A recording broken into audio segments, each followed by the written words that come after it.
सम्भाषणसन्देशसंस्कृतमासपत्रिकायां प्रकाशितानां बालकथानां ध्वनिप्रसारणम् इदं बालमोदिनी इति। कश्चन महात्मा तदीयप्रवचनेषु यानि वचनानि कथयति स्म तेषां श्रवणार्थं दूरतः अपि जनाः आगच्छन्ति स्म। प्रवचनानन्तरं सः जनानां प्रश्नान् उत्तरति स्म। कदाचित् सः महात्मा प्रवचने उक्तवान्, अद्यत्वे मानवः मोहमायाजाले बद्धः। स्वार्थम् एव चिन्तयन् सः आध्यात्मिकं चिन्तनं कर्तुं विस्मृतवान् एव। एवं चेत् कथम् ईश्वरदर्शनं, कथं वा मोक्षप्राप्तिः इति। प्रवचनं समाप्तं।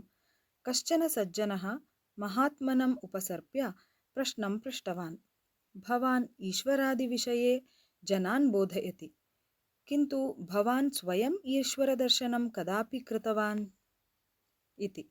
महात्मा अवदत्, अहं तु प्रतिदिनम् ईश्वरस्य दर्शनं करोमि।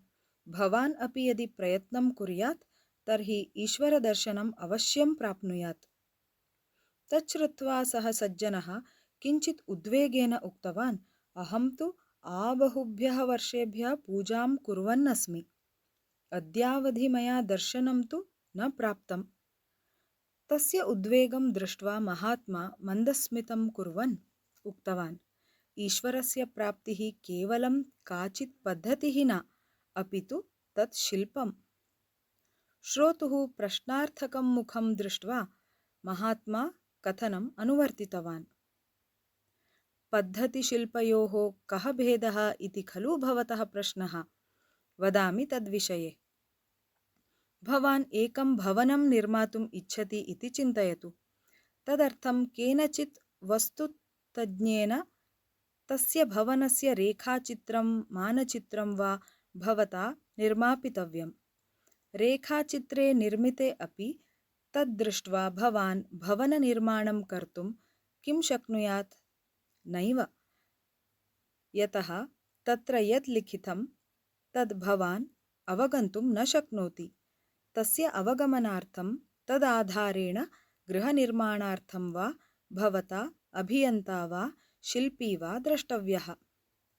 सः रेखाचित्रस्य आधारेण भवतः अपेक्षितं भवनं निर्माति।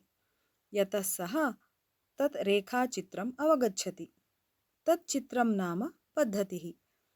तद् अवगत्य शिल्पनिर्माणं तु पृथक्।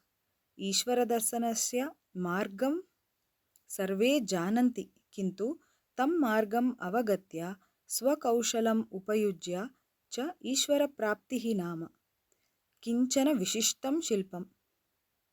तद् भवान् यदा जानीयात् तदा ईश्वरं पश्येत् इति। महात्मनः वचनं श्रुत्वा पूजया सह इतोपि परिश्रमः ज्ञानं च अपेक्षितम् इति ज्ञातवान् सः सज्जनः महात्मानं नमस्कृत्य ससन्तोषं प्रस्थितवान्।